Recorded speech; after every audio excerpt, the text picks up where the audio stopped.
Antes de comenzar el acto propiamente dicho, vamos al capítulo de agradecimiento, en este caso a la bodega, a todos ustedes que están aquí presentes y bueno, y al autor del libro y al amigo Manolo Parodi que va a ser quien nos va a dar unas notas de dicho, no sé cómo lo harán ellos dos, allá ellos.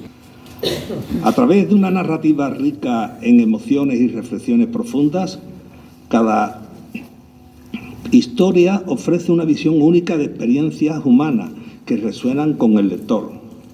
Algunos relatos abordan la complejidad de las relaciones, la soledad y la búsqueda de conexión en tiempos de crisis, mientras que otros tocan el miedo, la culpa y la redención. Cada narración es un testimonio del viaje interno de los personajes que enfrentan desafíos y transformaciones, a menudo descubriendo su verdadero yo en el proceso.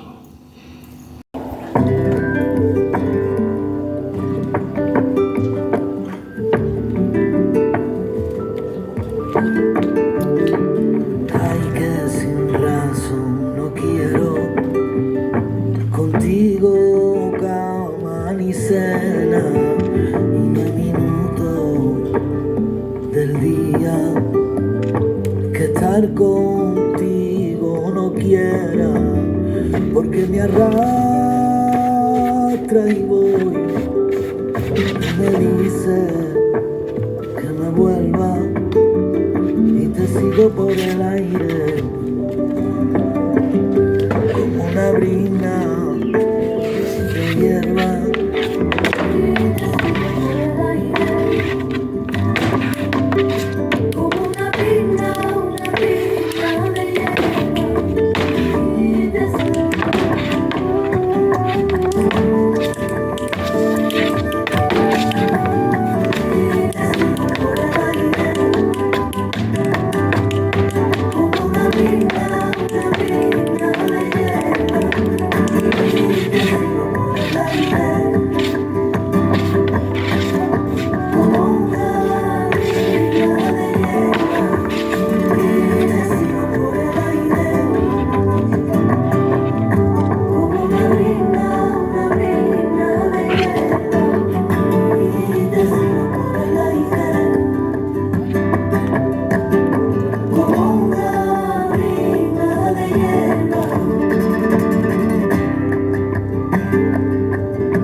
Miguel Ángel lo conocemos todos de muchas actividades con el Ateneo.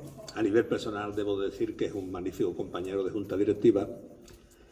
Y del amigo Manolo Parodi, empezar con su currículum sería como esperar a, bueno, cuando terminemos de leerlo, o parte de su currículum, leerlo, alguna de los vinos que hay en la bodega ya hubiesen envejecido, porque su currículum es extensísimo. No vamos a entrar en él, por tanto, porque además también lo conocemos mucho a Manolo. Tal vez destacar admirar y la envidia sana que le tengo a la capacidad de trabajo que tiene este hombre. Es que entre artículos, charlas, congresos, publicaciones, es tremendo. Por eso digo que hablar de su currículum yo creo que es innecesario porque lo conocemos y es que es amplísimo. Tal vez destacar si quizá una de sus últimas cosas. Hace pocos meses, desde hace pocos meses, es presidente de la Asociación de Amigos del Libro y la Biblioteca de San Lucas. Algo más a añadir en su currículum. Y prácticamente nada más. Os dejo con ellos dos y que ellos hablen lo que tengan que hablar y que decir. Muchas gracias.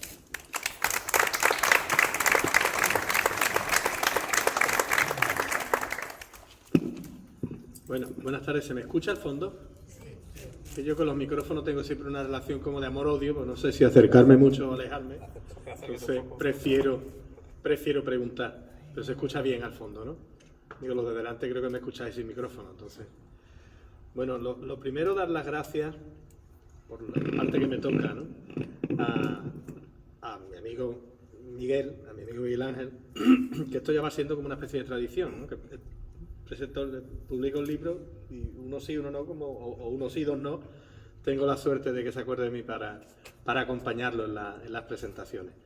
Por supuesto a Paco y a la amabilísima y cordialísima presentación que ha hecho de mí, a todos los que estáis aquí hoy, que es una señal de salud para la cultura del libro, ¿no? Para la palabra escrita, ver un aforo pues bastante completo, ¿no? Y eso siempre se agradece. Y por supuesto a la bodega, ¿no? A esta casa que acoge esta actividad y que una vez más pues cede su espacio, y qué espacio, ¿no? para una presentación. A la librería Lao, Eugenio, saludos, tenéis ahí los ejemplares, cortesía, iba a decir, de la librería Lao y de Eugenio, y también del autor, porque si no fuera por el autor no había libro, o sea, un poco tándem de los dos, ¿no? Y Aurora, muchísimas gracias. He visto volar palomas mientras bailabas, pero tenías más vuelo tú en las manos que las palomas en el cielo, o sea, muchas gracias, de verdad. No sabemos la suerte que tenemos de estar aquí, en un sitio como este. O sea, vamos a ver, el cielo que tenemos ahí arriba, un par de iglesias acompañándonos, el patio y una bodega, un libro bueno, que esto hay que decirlo, ya he hecho un spoiler, que yo me lo he leído ya, si no pintaba nada aquí, ¿no? Y encima con ese arte que ha precedido la presentación, de nuevo, muchísimas gracias. A mí no me gusta robarle espacio al presentador, pero otras veces hemos utilizado un poco la fórmula del diálogo, ¿no?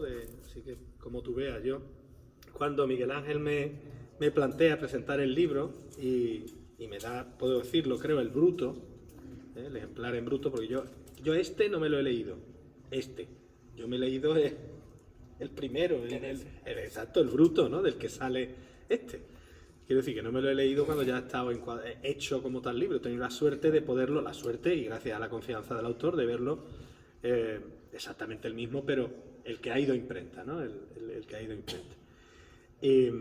Claro, él me decía, son relatos muy distintos, no te quiero destripar el libro, pero son relatos muy distintos, cada uno de ellos con carácter en sí mismo y que sugieren cosas distintas. Este libro es una panoplia. Panoplia viene, sabe usted, del pan significa todo, oplon significa arma, pero es una palabra comodín. Una panoplia viene a querer decir un conjunto de elementos independientes entre sí, todos y cada uno de ellos útiles y valiosos por sí mismos, pero que en conjunto ganan. ¿Por qué lo digo? Pues porque aquí, a ver, ya te lanzo la primera pregunta, ¿cómo lo has hecho? Porque aquí hay relatos sobre la inteligencia artificial, sobre ciencia ficción, misterio, pero desde distintas perspectivas, temas sobrenatural, por ejemplo, y los fantasmas, que es un tema que a mí me encanta. Relatos infantiles, porque no he dicho que tiene 20 y tantos libros publicados y que toca un género muy amplio, desde el relato, desde la literatura infantil a la literatura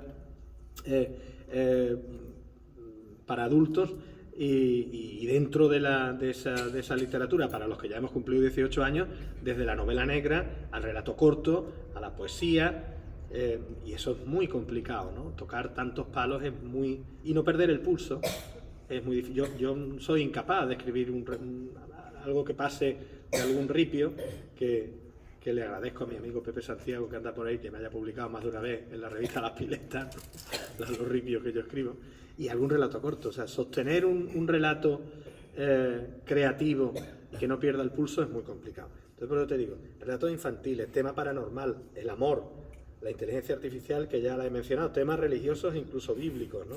Un diálogo maravilloso entre Cortázar y Gabo y García Márquez, ¿no? Fíjate que el crimen, un Aristóteles viajero en el tiempo, ¿no? ¿Cómo se te ocurre poner a Aristóteles en la máquina del tiempo? Vamos a empezar por ahí. Aristóteles, que es uno de mis fetiches, vamos. Bueno, pues en principio, bueno, ya que me ha dado la palabra, pues daros las buenas tardes a todos y a todas. Expresar mi sincero agradecimiento a Bodegas Arbueso por abrirnos hoy las puertas de este espacio que con tanta frecuencia se convierte en un escenario de encuentros culturales. El inconfundible aroma del vino y la majestuosidad de los toneles nos envuelven y hacen de este lugar un marco único y privilegiado también, bueno, antes de empezar a tratar el libro, no puedo dejar de agradecer a Paco, vicepresidente del Ateneo de Sanlúcar. Hoy no ha podido venir Manolo Reyes, pero lo ha hecho muy bien. Y nada, le agradezco su cercanía y su apoyo. Manuel Parodi, como ha dicho bien el compañero, presidente de Amigos del Libro desde hace poco tiempo. Arqueólogo brillante, poeta, él dice ripios, pero bueno, son versos con mucha elegancia y mucha sensibilidad los que él escribe. Nada de ripios. Y bueno, es un profundo conocedor de la historia, pero bueno, aparte de todo eso, es un amigo que en el currículum es lo que más pesa, o lo que más debe pesar. Y la verdad es que tengo suerte en ese sentido, porque a veces toco puertas que no sé si se van a abrir y se abren. O sea que en ese sentido soy afortunado. Su puerta la piqué hace varios años. No nos conocíamos. Él tendría referencias mías y yo suyas, pero no nos conocíamos. Estabas en el ayuntamiento todavía trabajando. Y bueno, le mandé un email. Digo, voy a probar, ¿por qué no? Y pronto me respondió que sí, que encantado, que era un privilegio presentarme y en fin. Me sorprendió muy positivamente y desde entonces, bueno, pues hemos coincidido varias veces y hay una relación de amistad, de buena amistad. Aurora, bueno, antes de que se vaya, darle las gracias, que contamos con ella y da su punto de arte al acto y le da su brillo especial. O sea que muchas gracias, Aurora.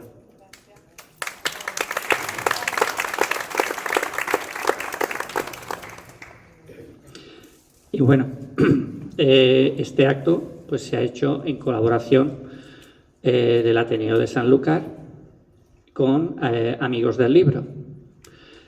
Me parece que es una buena colaboración y deberían ser más a menudo, seguramente, que puede que lo sean, ¿por qué no? Son dos asociaciones culturales que trabajan muy bien, que trabajan mucho y, en fin, el éxito muchas veces se llega mejor en equipo que en solitario. Entonces, bueno, yo espero contar con ellos de parte del Ateneo en más actos y más colaboraciones. Y bueno, y vuestra presencia, por supuesto, porque la literatura solo cobra sentido al encontrarse con sus lectores, cuando las palabras trascienden el papel y los relatos se transforman en experiencias vividas y compartidas. Tras esto, bueno, ya sí voy a la pregunta que me ha hecho el compañero, tras este preámbulo. A ver, no hay una línea que siga los relatos. No hay una continuidad de un relato al otro. Se llama Relatos para tomar de un sorbo. El título original, que ya después era demasiado largo, eran Relatos breves para tomar de un sorbo, pero bueno, el breve no era imprescindible.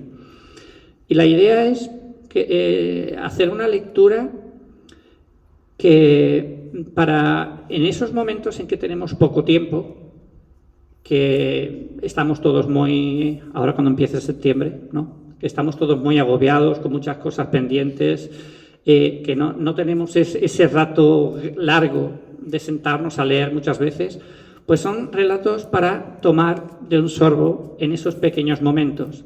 Está hecho en un lenguaje sencillo, directo, sobre temas algunos complejos, como de la muerte, como después de la muerte. Después, a lo mejor, salto a un viaje por el espacio, por el universo. Después, a lo mejor, juego con algo que es un poquito más infantil, pero infantil no tiene la idea de ser para niños, no tiene por qué. Todos llevamos niños dentro y que no los perdamos. Entonces, también hay esa ternura de los cuentos. Entonces, digamos que es una caja de Pandora donde no tengo límites temáticos y lo que sí hay son temas importantes tratados en un breve espacio y en algunas ocasiones hay un final sorprendente y en otras pues el final nos da como una pequeña moraleja en positivo y bueno, yo creo que eso es agradable, deja un buen sabor de boca. Yo veo evidentemente cada persona es un mundo y algunos más de un mundo. Y cada uno extrae sus propias sensaciones, ¿no? y reflexiones de una lectura. Pero aquí, y lo hemos comentado ligeramente también, veo algunos con esa diversidad de temas, con esa diversidad de argumentos, con esa diversidad de personajes, con esa diversidad de enfoques que plantea esta panoplia, esta colección de relatos, sí que veo algunos leitmotiv, ¿no? Algunos, no temas, pero sí, porque los temas son mucho distintos, pero algunos puntos esenciales, ¿no? que parece que sobrevuelan el conjunto del libro y que se hacen más tangibles, ¿no? en algunos de los relatos. A mi lectura, o sea, a mí de mi lectura de la obra, me parece como cosa bastante clara que uno de esos leitmotiv es la superación de la adversidad, ¿no? la superación de una circunstancia del tipo que sea, moral, anímica, de salud, accidental, casual. Un personaje que se encuentra en una encrucijada y que luego la resuelve de una manera u otra, de formas completamente distintas, ¿no? Ese es uno de los leitmotiv que me aparecen a mí en el libro. Otro es el de la aceptación, ¿no? la resiliencia, pero también muy relacionada con la aceptación de que no es resignación. No me quiero explicar mal, ¿no? Una cosa es aceptar las circunstancias para, llegado el caso, luchar contra ellas, superarlas, y otra es la resignación ante lo que te viene, ¿no? Y aquí hay mucho de aceptación, es decir, bueno, esto es lo que hay y a ver cómo lo gestiono y a ver cómo me muevo en esa circunstancia, en ese contexto. Y otro de los leitmotivs, o sea, la superación de la adversidad, la aceptación y el viaje. Porque muchos de estos relatos lo que reflejan es una aventura personal, un viaje personal resuelto de una forma u otra, tanto en lo anímico como en lo material, por sus protagonistas, ¿no? Desde, lo que pasa es que no quiero entrar a hacer spoiler de...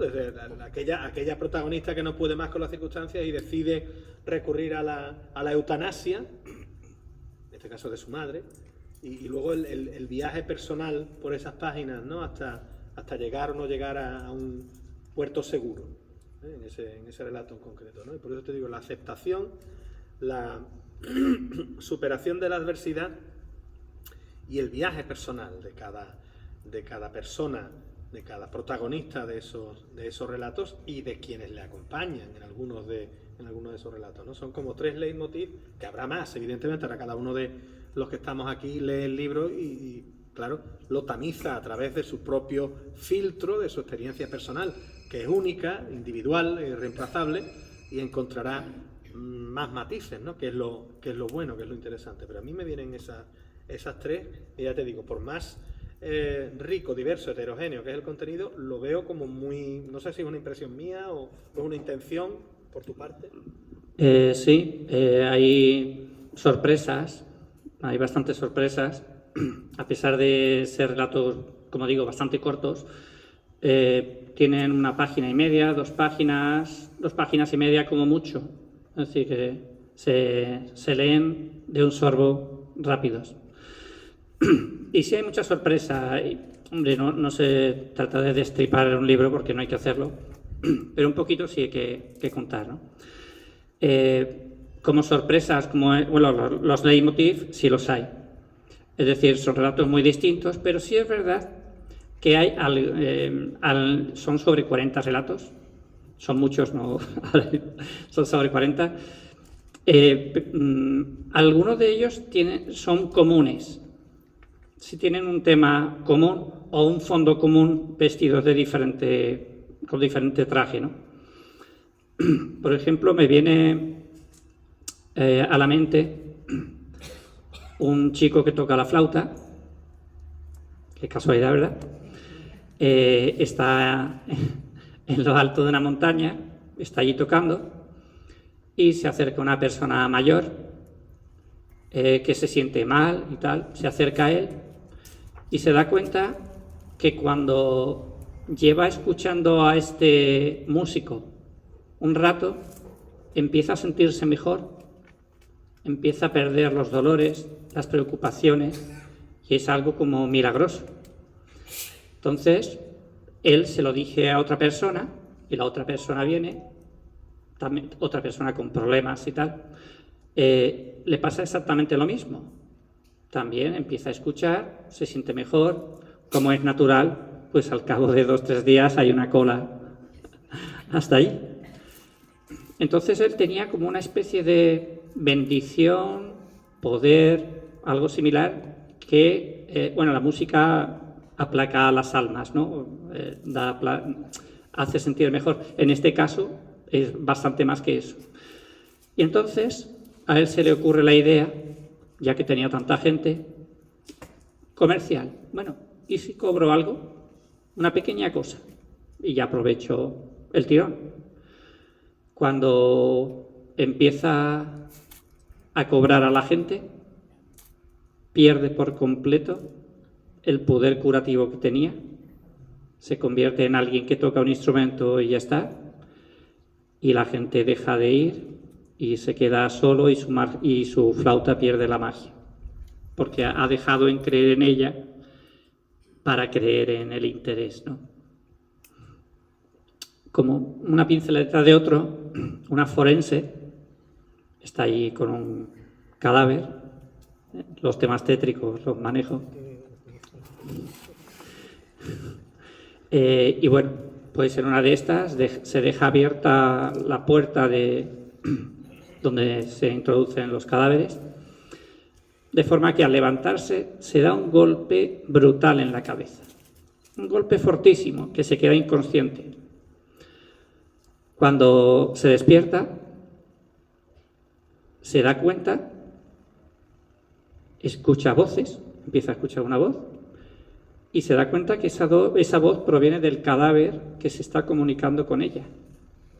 Y entonces el cadáver le dice cómo ha muerto y le pide que se lo comunique a su familia.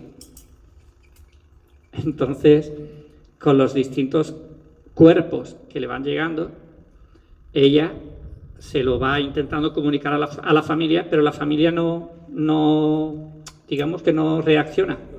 Por mucho que se lo dice, no reacciona.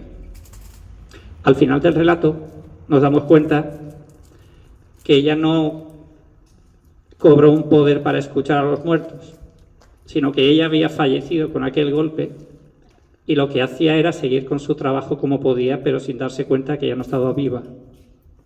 Entonces, en esa línea son relatos muy sorprendentes y que el final a veces te deja sin palabras.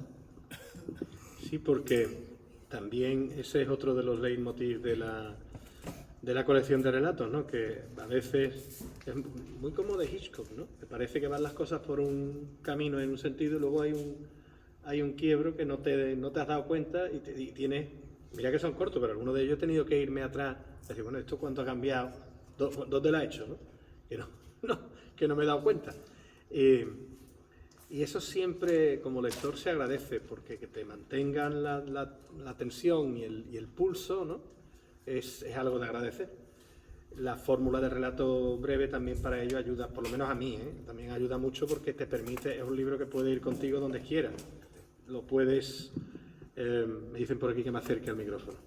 Es un libro que lo puedes llevar contigo donde tú quieras, un libro de cabecera en tanto en cuanto, pues, siendo relatos breves, los puedes leer de una tacada y te puedes permitir el lujo de avanzar más o menos, dosificándote tú las ganas de saborearlo, ¿no? Además, es el típico libro que cuando lo vas terminando, te das cuenta que empiezas a leerlo más lento, pues no quieres que se acabe. Entonces, claro, ya no te lees 3 o 4 relatos al día, sino que ya vas con uno, no es que le voy viendo el final, ¿no? Luego, otro de los argumentos, ¿no? De las cuestiones que que aparecen, ese cambio de plano de la forense, ¿no? Del plano de los vivos al plano de los vivos de otra manera o de los no vivos, lo relaciono con otra de las cuestiones que me he anotado, que es la infinitud del tiempo, pero me lo he puesto entre paréntesis, ¿no? Como el tiempo en algunos de estos relatos parece un personaje más, un protagonista más, un elemento más, no algo que sobrevuela, sino un elemento más de los relatos en cuestión, y es imprescindible porque ayuda a comprender el sentido de ese relato. Y luego una cosa que me ha llamado también mucho la atención es el abundamiento o el gusto por los temas mitológicos, ¿no? Por los temas, ya no solo por temas bíblicos, sino por temas mitológicos, ¿no? Por temas de la antigüedad en general, que bueno, que siempre es un campo que me es especialmente cercano por deformación profesional, quizá, ¿no? Siendo historiador del mundo antiguo, especialista en antigüedad y arqueología y demás, ¿no? Por eso te reitero lo que te decía al principio, lo de la idea de poner a Aristóteles viajando en el tiempo, eso como... ¿Tú te lo imaginas? ¿Qué pensaría, ¿no? Aristóteles, siendo que Aristóteles y Platón son dos de las bases fundamentales para nuestro pensamiento occidental, históricamente hablando, si ahora soltáramos a uno de los dos por aquí, ¿se llevaría las manos a la cabeza o qué diría, ¿no? Pues sí, en los relatos también se trata de sorprender, ¿no? Porque siendo tan cortos, como no sorprendas, te aburres al tercer relato. Entonces, bueno, son ideas que dice, bueno, podría ser, porque ya para empezar trata el tema de la reencarnación. Para empezar tienes que tragarte eso, ¿no? La damos por válida. La reencarnación, pero el que se reencarna recuerda su pasado.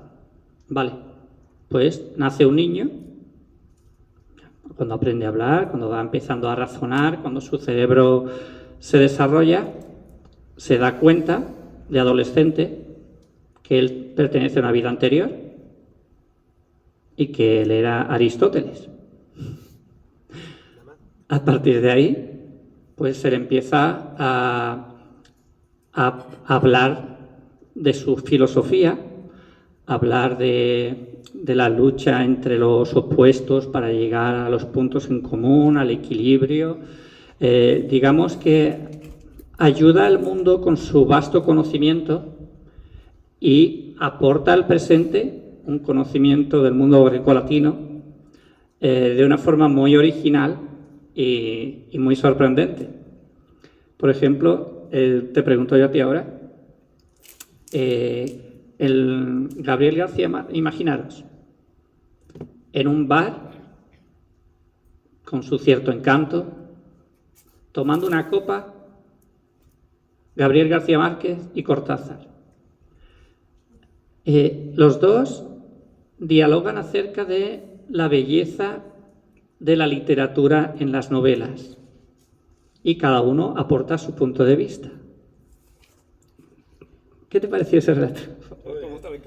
Es uno de los que te tenía señalado, uno de los comentarios que te he hecho, lo de Aristóteles, lo del encuentro entre Cortázar y Gabo, ¿no? Que son dos personajes fundamentales de la literatura contemporánea, universal, de la literatura en lengua española, y dos personas tan absolutamente distintas, ¿no? El uno del otro como caracteres, ¿no? Dos creadores de mundos y de universos, pero dos personajes uno argentino y el otro colombiano, uno del cono sur y el otro caribeño, uno absolutamente reservado, tímido, introvertido, Cortázar, y el otro absolutamente extrovertido y que supo hacerse en ese sentido muy buen marketing, creo yo, García Márquez, ¿no? Porque convirtió también, Cortázar vivía en un apartamento en París, reconocido, lo que tú quieras, pero García Márquez buscó y consiguió, y me parece estupendo. Yo soy lector de García Márquez, me he leído todo García Márquez, todo.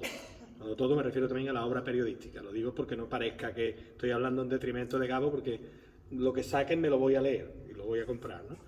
Y lo admiro muchísimo y lo sigo leyendo, no solamente lo he leído en la adolescencia, sino que lo sigo leyendo ahora de vez en cuando, ¿no? Ya a cachos, ¿no? Cojo a lo mejor 100 años de soledad, me leo unas páginas, o El amor en los tiempos del cólera, me leo otras páginas, y si son los cuentos o cosas más breves sí me lo leo entero, ¿no? El Coronel o cualquiera de ellos, ¿no? O de Perro Azul, la Barack. Pero quiero decir con esto que hizo una vida pública que le vino muy bien para su obra literaria, ¿no? Y son dos personajes tan rabiosamente distintos que me imagino, no sé ni siquiera si ese diálogo se produjo alguna vez en el mundo real, porque coincidieron, fueron coetáneos, contemporáneos, ¿no? Pero plantear, ¿y por qué? Ahora te pregunto yo, ¿y por qué Cortázar? ¿Y por qué García Márquez? ¿Por qué no, qué te digo yo, Juan Rulfo, o sea, Rulfo y Vargas Llosa, o Uslar Pietri y Bueno, otro cualquiera, ¿no? digamos que están escogidos como dos de los grandes, con sus estilos distintos, en fin. Y sobre todo es eso, sus estilos distintos, sus mundos literarios diferentes. Entonces, agrupar a dos personas tan diferentes es que cualquiera querría escuchar esa conversación. Si cojo a dos que escriban cosas similares, bueno, también puede ser interesante. Pero dos personas tan diferentes que se tomen una copa en el Limbo, donde sea, y se pueda escuchar esa conversación, que es lo que se lee, pues por eso pues, tiene esa posible magia, ¿no? Os comento uno más que me viene a la mente. Un relato muy, muy inquietante. Una persona, un hombre, se despierta, se mueve hacia el lado y no puede, se mueve hacia el otro y tropieza, está enterrado vivo. Entonces, su cerebro empieza a funcionar. ¿Qué hago aquí? ¿Qué solución puedo buscarle? Entonces, bueno, se le ocurren mil cosas hasta que palpándose el pantalón, se da cuenta que tiene el teléfono móvil, ahora que tenga cobertura o no. En fin, se le va agotando el aire, pasan las horas, la rayita de la cobertura que nos llega, y al final hay una rayita, hay una esperanza, y da una señal de socorro, y la señal llega.